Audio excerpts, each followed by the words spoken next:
السلام عليكم ورحمة الله وبركاته. اليوم هحوجكم كيف تنزلوا برنامج يصور محتويات الشاشة. يكون برنامج نزل عندي. هذا هو هذا هو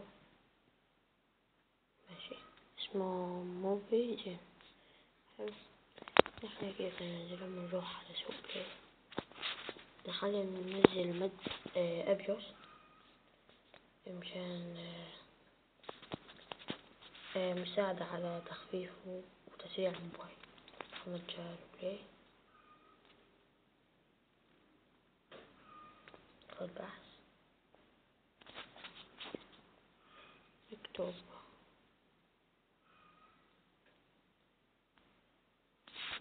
تليفون مكتوب، هتلاقوا اسمه فوق، اسم الموضوع فوق، تنزلوا انتو، حطلكم تثبيت وتثبتوه.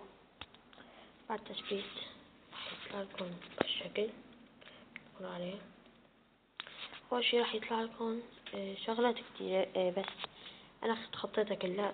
راح تحطوا بريد إلكتروني من بين البريدات اللي عندكم باليوتيوب. تحطوا بريد إلكتروني وتحطوا كلمة السر خاصة خاصة بالبريد، أو اعملوا كلمة سر تاني للبرنامج.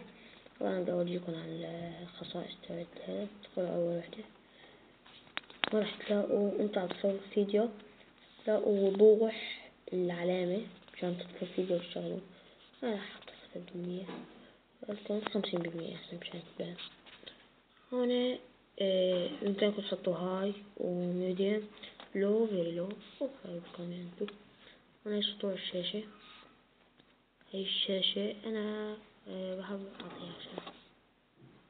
هاي هون الميكروفون، هاي فشلتها. هاي مدري وين، هاي هي شغلة البرنامج.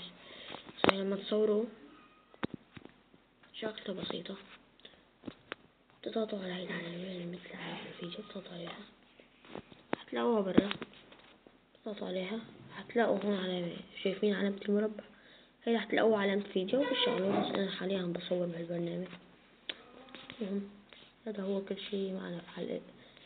كنتم معنا في قناة عمر @هيثم MC.